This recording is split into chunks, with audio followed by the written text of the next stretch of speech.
ये एंट्री वापस रिपीट कर देंगे। General reserve account debit 37,000, profit and loss account debit 20,000।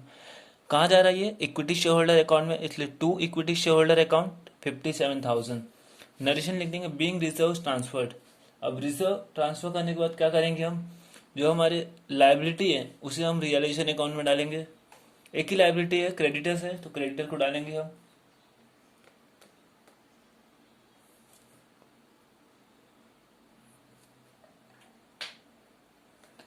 लिख लेंगे creditors account debit to realisation account.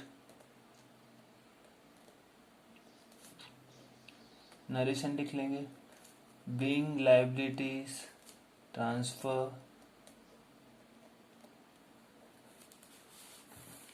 Amount लिख लेंगे क्रेडिटर का, कितना है अमाउंट? 34,000।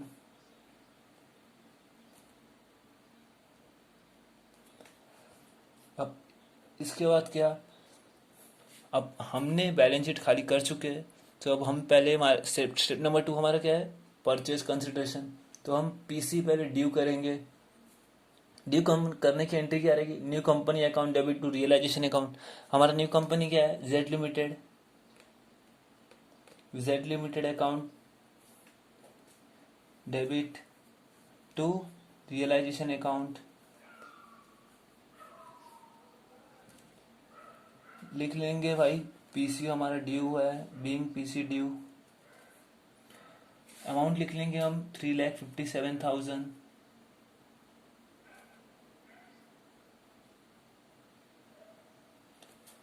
ये हमने मारा था पीसी ड्यू की एंट्री। अब पीसी ड्यू करने के बाद हमको पीसी मिलेगा, पीसी हम रिसीव करेंगे। हम पीसी रिसीव की एंट्री लिखेंगे। क्या दिया है भाई साहब ने हमको? जेड लिमिटेड ने बोला है कि भाई आपको हम इक्विटी शेयर देंगे 100 रुपये वाले। 3,57,000 का हमको पीसी मिला है, दैट इज 3,570 इक्विटी शेयर्स मिल रहा है हमको।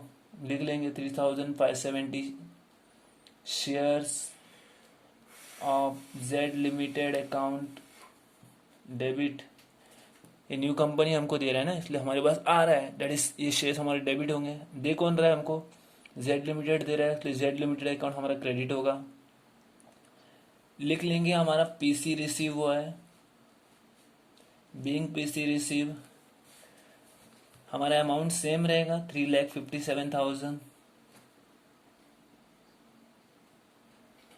अब ये एंट्री होने के बाद जो स्टेप नंबर 3 है हमारा, ट्रीटमेंट ऑफ, मतलब जो हमारे एसेट्स और लायबिलिटीज जो टेकन ओवर नहीं करे है नई न्यू कंपनी ने, उसका एंट्री पास करेंगे। लेकिन हमारे क्वेश्चन में तो बोला ही नहीं है कि भाई कोई भी एसेट्स और लायबिलिटी से जो न्यू कंपनी ने नहीं लिया है। यहाँ पे तो सारे एसेट्स और लायबिलिटी लिए गए हैं, तो हमारे थर्ड वाला स्टेप नहीं होगा। स्टेप नंबर 4 है हमारा रियलाइजेशन और लिक्विडेशन एक्सपेंसेस। उसके बारे में भी हमको क्वेश्चन में कुछ नहीं बताया गया है। स्टेप नंबर 5 हमारा है settlement of preference shares. Question में तो हमें प्रेफरेंसेस दिया ही नहीं है, उसे हम सेटल कर ही नहीं पाएंगे, दैट इज वो स्टेप भी हमारा स्किप हो जाएगा। स्टेप नंबर 6 आता है हमारा क्लोजिंग ऑफ रियलाइजेशन अकाउंट। अब हमारा जो रियलाइजेशन अकाउंट है वो क्लोज करना रहेगा, इसलिए उसका एक एंट्री पास होगा। एंड लास्ट स्टेप हमारा है settlement of equity share holders account. वो भी हमें लेजर क्लोज करने के बाद पता चलेगा। इसलिए 2 एंट्री के लिए हमें अगेन हमको 7 to 8 लाइन हमें लीव करना है, वहां पे हम 2 एंट्री पास करेंगे। लेजर अकाउंट मैंने बना दिया है, आपको हर एक एंट्री का बता देता हूँ कैसा रहेगा। अब देख सकते हैं कि पहला एंट्री हमने पास किया रियलाइजेशन अकाउंट डेबिट टू सारे एसेट्स का नाम है plant and machinery, stock, data, building, cash at bank. तो हम रियलाइजेशन अकाउंट के डेबिट साइड में हम लिख देंगे। देख सकते हैं ये हमारा लेजर है, रियलाइजेशन का रियलाइजेशन अकाउंट है। डेबिट साइड में हम लिख देंगे टू सन्ड्री एसेट्स। सारे एसेट्स के नाम हमने लिख दिया, plant and machinery, stock, debtors, building, cash and bank, asset लिख दिया हमने। अब उसके बाद equity share capital account debit to equity share holder account. Equity share जो हमारा था वो हमने इक्विटी शेयर होल्डर को दिया है, इसलिए इक्विटी शेयर होल्डर अकाउंट के क्रेडिट साइड में हम देख लेंगे by equity share capital account 2,40,000 transfer हो गया है। आफ्टर दैट हमने रिजर्व भी तो ट्रांसफर किए थे same equity share holder account में, general reserve and profit and loss.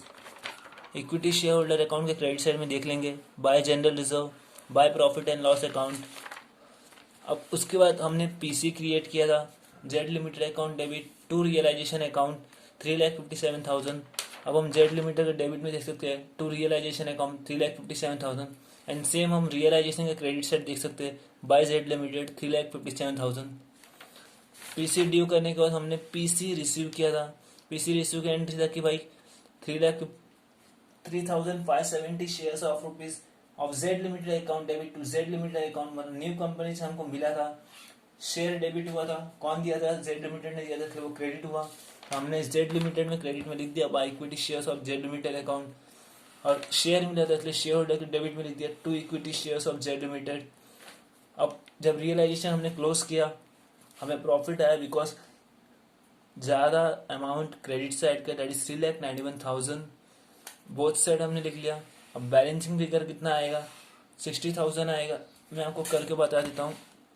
Credit side का आप देख सकते हैं 3,57,000 प्लस करेंगे हम 34,000, दैट इज 3,91,000, माइनस करेंगे एक एक अमाउंट, -80,000, -40,000, -60,000, -1,20,000, -31,000, -60,000, आंसर हमारा 60,000। ये 60,000 मैंने माइनस किया बिकॉज आपको दिखाना कि ये दोनों को अभी टोटल 3,91,000 आ रहा है। बैलेंसिंग फिगर हमारा ये रहेगा। अब to equity share holder account है तो इधर आएगा बाय रियलाइजेशन अकाउंट, मतलब ये हमारा बैलेंसिंग फिगर है। यहाँ पे हम बना देंगे स्टार बिकॉज ये हमको बैलेंसिंग फिगर मिला है। अब इसके बाद क्या? अब इक्विटी शेयर होल्डर अकाउंट में देखेंगे, इधर to equity share holder account है, इधर से हम देख सकते हैं बाय रियलाइजेशन अकाउंट 60,000 दिया है। अब debit side equity share holder account debit to equity share of Z limited, ये हमारा 8वां एंट्री रहता है सेटलमेंट ऑफ इक्विटी शेयर्स का। उसके पहले ये हमने ट्रांसफर किया रियलाइजेशन का, तो realisation account debit to equity share holder account, amount will be 60,000। Entry number 7 ये रहेगा, एंट्री नंबर 8 ये रहेगा, ये पास कर लेंगे। हमारा न्यू कंपनी है जो जेड लिमिटेड, वो टैली हो गया 3,57,000 से बोथ साइड। सो हम दो जनरल एंट्री पास कर लेते हैं। पहले एंट्री हम मारेंगे रियलाइजेशन अकाउंट का, दैट इज एंट्री नंबर 7 रहेगा हमारा। Realisation account debit to equity share holder account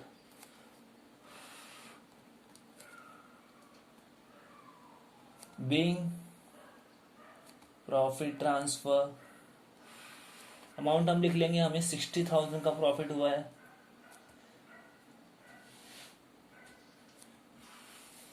अब ये एंट्री के बाद हमने इक्विटी शेयर भी सेटल किया, उसका एंट्री मारेंगे हम।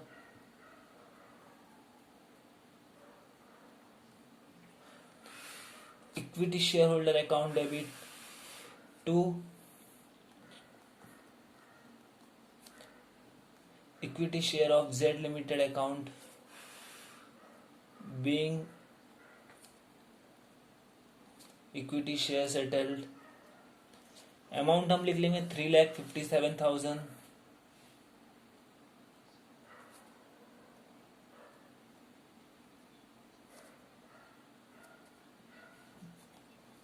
यहाँ पे हमारा ये सम खत्म होता है। एंड आपको एक और चीज बता दूं कि मैंने लिंक डिस्क्रिप्शन में मैंने एक लिंक दिया है, दैट इज sing090999.blogspot.com। यहाँ पे आपको हमारे वीडियोस के सारे सम्स मिल जाएंगे, सॉल्व सम्स विद क्वेश्चंस। सो अगर आपको इससे ना समझाओ, आप चाहे तो ये सम आपको वहाँ मिल सकता है। Thank you.